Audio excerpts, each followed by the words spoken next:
Bonjour, bonjour à toutes et à tous, bienvenue sur KTV, Coésie FM, le 106.9 pour un temps de parole, toujours en direct à la radio et à la télévision. Ils sont avec nous, une délégation de FO, FEC, la Fédération des employés et des cadres, et de passage sur notre 101e département français. On va leur dire bonjour. Il y a évidemment Elan Ziz, que tout le monde connaît ici, le secrétaire départemental de FO ici. Elan Ziz, bonjour.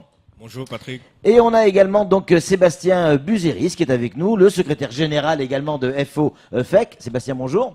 Bonjour. Merci d'être avec nous. Alors, première question, elle est pour vous, Sébastien. Vous êtes venu ici à Mayotte. L'objectif de cette tournée, de cette visite à Mayotte? Déjà, c'est de répondre à une longue promesse. Ouais. Nous avions promis à nos militants, représentants, adhérents de Mayotte Ouais. de leur rendre visite et de venir voir quelle était la réalité Ouais. ici, au-delà de leurs paroles et au-delà de leurs propos. Il était important de venir les voir et de voir comment se passent les choses à Mayotte. Alors, vous êtes venu, vous avez vu et vous êtes repartu. Il y Non, en a qui- plaisanterie à part, qu'est-ce que vous allez retenir de ce déplacement? retenir beaucoup de choses. Ouais. Déjà, nous avons rencontré des travailleurs maoris qui ont de fortes attentes, Ouais. qui ont de fortes espérances. Légitime. Et ce que je Pour retiens beaucoup d'entre aujourd'hui, elles, très légitime, hein. il y a pour l'heure beaucoup de déceptions. Ouais. Et donc, le syndicat sera là pour les aider justement à répondre à ces déceptions et faire que les choses changent et changent un petit peu plus vite que le rythme qui est imposé pour l'instant. Alors souvent on reçoit Elan Ziz avec les différentes revendications et là c'est la fédération des employés et des cadres. On en parle rarement des cadres sur Coésie. On s'intéresse souvent effectivement aux salariés, aux ouvriers, etc., etc. Est-ce que la problématique est différente pour les cadres ici à Mayotte? Différentes, non. Parce que maintenant C'est la que même. vous soyez cadre ou que vous soyez technicien ou employé, malheureusement, la pression dans le monde du travail est de plus en plus grande. Ouais. Que vous soyez cadre dans une administration ou technicien dans une administration, aujourd'hui, ce qui vous manque souvent pour réaliser votre travail, Ouais. c'est des moyens. Ouais. Et donc la pression, elle est présente que vous soyez cadre ou pas, et la dégradation des conditions de travail, elle touche tout le monde. Ouais. Alors selon nos informations, vous êtes également allé voir nos mamans, les Bouénis, qui bloquent la préfecture, pour des raisons liées à l'immigration. Quel regard vous portez là-dessus, vous?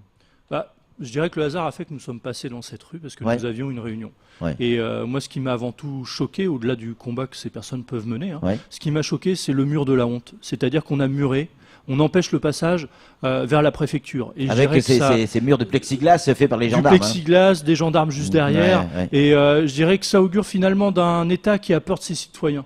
Et c'est la première chose qui m'a choqué, c'est que la préfecture est enfermée et que finalement les citoyens sont à l'extérieur et peuvent pas aller s'exprimer et porter leurs doléances. Donc au-delà du combat de ces personnes-là, moi ce qui m'a choqué c'est ça, c'est le refus de dialogue social et je dirais que ça va pas apaiser les choses sur cette île, ce genre de comportement. Elan Ziz, c'était important pour vous que Sébastien vienne ici, se rende compte et voit de ses propres yeux, avec Serge Feuga, qui est pas très loin du plateau également. C'était important qu'il se rende compte de ses propres yeux de la situation? Ben écoutez Patrick, je l'ai tout le temps dit ici, et nous sommes le seul Ouais. syndicat fédéré et confédéré. Ouais. Donc c'est tout naturel Ouais. que Sébastien et Serge Ouais. puissent venir ici à Mayotte. Ouais. Ils sont chez eux ici. Bien sûr. Parce que le syndicat, il est fédéré, confédéré. Mm. Le syndicat de Mayotte, c'est aussi la fédération. Mm. C'est nous, la base, qui faisons la fédération. Ouais. Donc vous imaginez, si ils viennent pas nous voir, ben on va pas voter pour eux. Ah ouais, mais c'est ça aussi c'est ça aussi, Ouais, Patrick. ouais, C'est ouais. que nous à FO, c'est la base. Ouais. Hein, la ligne, elle est donnée par la base. Ouais. On n'a pas une direction qui est là-haut, qui nous dicte, nous, la base qu'on doit faire. Ouais. Nous remontons vers là-haut pour mettre en place les dirigeants de nos Ouais. instances et de nos structures. Hein. Donc, ce qui fait que ce qu'on a mis à la tête des structures à Paris, au Ouais. niveau des fédérations, ben, quelque part, c'est tout naturel de venir sur le terrain s'enquérir de la situation. Ouais. Donc, pour moi, la question de dire que c'est important, bien sûr que c'est important, Ouais, ouais. parce qu'on ne peut pas être à Paris là-bas et avoir des jugements de valeur sur une réalité qu'on ne connaît pas. C'est ça, Donc, Sébastien. encore heureux que Sébastien Serge Ouais. soit venu à Ouais. Mayotte parce qu'ils peuvent s'enquérir de la situation et vraiment toucher la réalité des choses. Justement, Sébastien, quelle image vous aviez de Mayotte avant de venir ici? C'était quoi Mayotte pour vous? C'était quoi? C'était avant tout une île très loin de la France Ouais, où ouais. on avait un gros souci d'immigration, Ouais. où on avait un gros souci de chômage. Bon, jusque-là, vous aviez tout juste. Jusque C'est loin là, de la France, j'ai tout on a un gros juste, problème mais- d'immigration et un gros problème mais de je, mais chômage. je dirais qu'en repartant, je vais repartir avec des images d'une île qui est très belle, d'une Oui. population mahorais qui est accueillante, Ouais. d'une population qui a des revendications et beaucoup d'espérance Ouais. en ses revendications, et finalement d'une population qui est debout et qui avance, même s'il y a des obstacles qui se dessinent devant elle.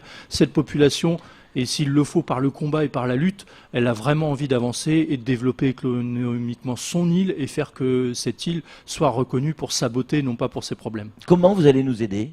Comment vous allez, ce que vous avez vu là, en quoi ça va nous aider au quotidien? Quand je dis nous, c'est d'une manière générale, hein, les salariés, etc., ceux qui ont des soucis, qui revendiquent un certain nombre de choses. On connaît ici, et l'Anziz, tout le monde le connaît. Mais comment, depuis la métropole, vous allez pouvoir nous aider maintenant que vous avez vu? Alors vous aider, bon déjà on n'a pas de baguette magique, Ouais. malheureusement, parce que Ouais. sinon on claquerait des doigts et on résoudrait les problèmes Bon, dès essayez, on sait maintenant. jamais, ça peut marcher. Par contre, on va jouer notre rôle. Nous Ouais. sommes les Ouais. porte-parole des travailleurs mahorais, et donc à Paris, auprès des ministères, Ouais. auprès des administrations, parce qu'il y Ouais. a beaucoup Ouais. d'administrations sur l'île, auprès du MEDEF également, nous allons porter la parole de ces travailleurs sur leurs attentes. Il faut débloquer certaines situations, et certaines situations ne peuvent se débloquer qu'en amenant des crédits, qu'en amenant des emplois, Des moyens, en clair. qu'en amenant des moyens. Bien sûr. Et avant tout, au-delà de faire des promesses, aujourd'hui la population et surtout les travailleurs attendent des actes. Samuel Bocher, le rédacteur en chef de France Mayotte Matin, une question à vous poser, messieurs. Certes, on a besoin de moyens, c'est une évidence sans nom, mais on a aussi besoin de devoirs. Je m'explique. Le premier retraité de droit commun ne verra le jour qu'en 2078. Augmentons les cotisations, les travailleurs mahorais y aspirent. Il n'y a pas de retraite complémentaire alors que le régime obligatoire est mis en place. C'est obligatoire, mais on n'a toujours pas de caisse. On demande à cotiser, on demande à payer, on ne veut pas être des assistés. Est-ce que l'on peut au moins faire des choses comme ça, comme la CMU-C, cotiser, tout simplement, rattraper nos plafonds de cotisation? C'est tout ce que nous demandons. Est-ce que ça, FO peut nous aider? On ne demande pas d'argent, en fait, pas de moyens, on demande à payer. Non, qu'il n'y ait pas de malentendus entre nous. Hein. Pour nous, le modèle républicain, il est basé là-dessus. Bien sûr. Il n'est pas basé sur l'assistanat, et je dirais que c'est dans l'ADN de Force ouvrière. Donc l'aide, elle ne doit pas passer uniquement par des chèques. L'aide, elle passe par des chèques pour le développement des infrastructures. Ça, il faudra un financement. Par contre, au-delà de ça, faire que la République une et indivisible, c'est-à-dire tout ce qu'elle comporte, le système de santé, le système de retraite, le système d'enseignement, soit le même ici qu'à Paris, ça c'est dans notre rôle de le revendiquer. Vous l'avez dit, ça doit être un effort fait par la population à travers les cotisations, mais ça doit être un effort fait à travers les droits. Les droits doivent être les mêmes ici que dans l'Hexagone. Et donc il est important que l'on porte ces paroles. Alors, certaines administrations vous diront on ne peut pas tout faire d'un coup. Nous, aujourd'hui, ce qu'on voudrait, c'est qu'on réduise les temps qui ont été imposés, parce qu'aujourd'hui, les Mahorais sont impatients de voir une mise en place de certaines mesures qui leur sont promises depuis des années. Et donc, nous sommes, pour nous, dans une situation où il faut absolument accélérer les choses, parce qu'à gagner du temps, on fait monter l'insatisfaction, Forcément. et on fait monter la souffrance de certaines personnes, et on fait monter la rébellion. Et c'est ce que l'on ne souhaiterait pas, c'est qu'aujourd'hui, si on n'est pas capable en France d'envoyer des messages clairs, ce sont les Mahorais qui iront de nouveau dans la rue et qui iront chercher ce qu'on ne veut pas leur donner. Parce que ce que je voulais faire passer comme message, c'est qu'en de métropole, on regarde l'outre-mer et notamment Mayotte comme si on demandait toujours de l'argent et des moyens pour se développer. Mais c'est pas que ça. Il y a Non, ça, mais c'est pas que ça. Vous avez raison, et c'est l'image aussi des travailleurs qu'on a rencontrés pendant ces 2 jours. C'est que le travailleur mahorais, il est debout, il est fier. Et aujourd'hui, au-delà des aides, il veut qu'on lui donne les mêmes droits. C'est-à-dire qu'il veut être considéré comme n'importe quel travailleur dans l'Hexagone, comme n'importe quel travailleur, avoir les mêmes droits au niveau du Code du travail, les mêmes conventions collectives, et surtout les mêmes salaires aussi. Parce que là aussi, il y a un gros problème. Sébastien, les NAO, les négociations annuelles obligatoires entre les salariés et les chefs d'entreprise, pose problème ici à Mayotte. On a le sentiment que depuis qu'on a mis en place les NAO, c'est encore plus compliqué de discuter et d'obtenir des résultats, d'un côté comme de l'autre. On a l'impression que les NAO sont devenus un frein, alors je caricature un peu, devenus un frein à la négociation, tout l'inverse de ce qu'on avait imaginé au début. Déjà, c'est spécifique à Mayotte. Hein. Ouais. Malheureusement, on a une loi qui est mal faite parce que bon, il y a une obligation annuelle à négocier les salaires, mais il n'y a pas d'obligation de résultat. C'est ça. Donc, on se retrouve dans une situation où on a un patronat qui vient par obligation, se met autour d'une table, Et qui dit oui, je vous ai entendu. lorsque vous venez de façon Ouais. subie, bah, vous n'avez pas envie de discuter. Bah oui. Vous n'avez pas envie de chercher de solution. Donc je pense que la loi aurait dû aller plus loin. Mm. Et la loi devrait obliger à avoir certains échanges et une qualité d'échange. C'est-à-dire que le patron arrive avec les résultats de l'entreprise et qu'on explique pourquoi on fait et pourquoi on ne fait pas. Parce qu'aujourd'hui, on a trop tendance à dire bah non, je ne peux pas donner parce que la situation est difficile et on s'arrête là. Alors que le travailleur, lui, ce qu'il a besoin de savoir, c'est pourquoi on n'avance pas, pourquoi on ne redistribue pas, parce qu'il y a des bénéfices qui existent. Et puis bon, je pense qu'il y a de grands groupes installés sur l'île. Et aujourd'hui, moi, ce qui me choque, c'est que ces grands groupes n'accordent pas le même traitement en termes de salaire aux travailleurs qui travaillent sur Mayotte que ce qu'ils accordent au niveau de la métropole. Et ça, c'est pas normal parce que les bénéfices de ces grands groupes sont présents. Et Lanziz, vous avez pu discuter avec Serge et Sébastien, j'imagine, justement de ce problème de NAO. Pourquoi on en parle aujourd'hui? Parce que ça fait de plus en plus de bruit et ça risque même de descendre dans la rue d'ici la fin de l'année. Bah écoutez Patrick, c'est pas un scoop. Hein. Non, c'est clair. C'est que ici à Mayotte, dans le département, il n'y a pas de dialogue social, que ce soit dans le privé ou dans le public. Le dialogue social n'existe pas. Bon, vous êtes un Donc, peu caricatural. Il non, existe, non, mais non, parfois, il existe. dans certaines entreprises, c'est compliqué. Voilà. Non, mais Ouais, c'est vrai. quand on dit c'est compliqué, ça veut dire que c'est pas Parfois. bon. C'est pas bon. Donc, partant de là, les employeurs, eux, ils n'ont pas envie d'avancer sur ce dossier-là. Ouais, ouais. Donc, moi, en tant que secrétaire du D, ce que je propose au syndicat de Force ouvrière, c'est de pouvoir obliger l'employeur à accepter de payer un expert indépendant de façon à ce qu'on ait une lisibilité sur la situation économique et sociale de l'entreprise et ça va nous aider à avoir un peu plus de confiance entre partenaires et de pouvoir faire avancer ce dossier. Pourquoi? Parce qu'un chef d'entreprise peut vous dire non, on gagne pas d'argent, donc pas d'augmentation de salaire, et vous mettez en doute ce qu'il dit.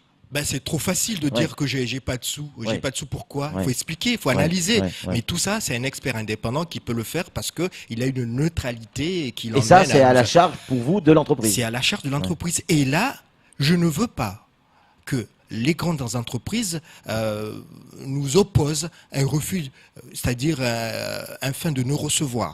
Parce qu'à ce moment-là, nous serons obligés d'engager le rapport de force pour faire appliquer la loi. C'est-à-dire la grève.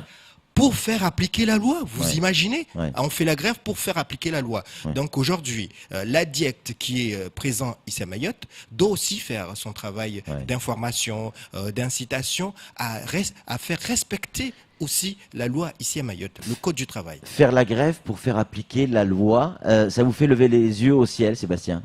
Non, ça peut être surprenant. Malheureusement, c'est Ouais, quelque ouais. chose qui se développe également dans l'Hexagone. Parce que bon, je ne Ouais, voudrais pas ouais. qu'on croie qu'il On y a n'est pas uni- si uniquement- spécifique que ça à Mayotte, quand même. Bah, le dialogue social aujourd'hui en Ouais, France, ouais. quel que soit l'endroit, quel que soit le département, malheureusement, il est mis à mal par une réelle volonté C'est clair, du patronat et du gouvernement, parce que bon, le Mmh, gouvernement a sa responsabilité dans cette affaire, forcément. de laisser finalement de côté les revendications des organisations syndicales et quelque part discréditer aussi les organisations syndicales, parce que lorsque vous empêchez à ce que les organisations syndicales obtiennent des avancées, bah, au final, c'est les discréditer. Et donc, il y a un enjeu majeur à travers ça, c'est rétablir aujourd'hui un réel dialogue social qui permette d'avancer.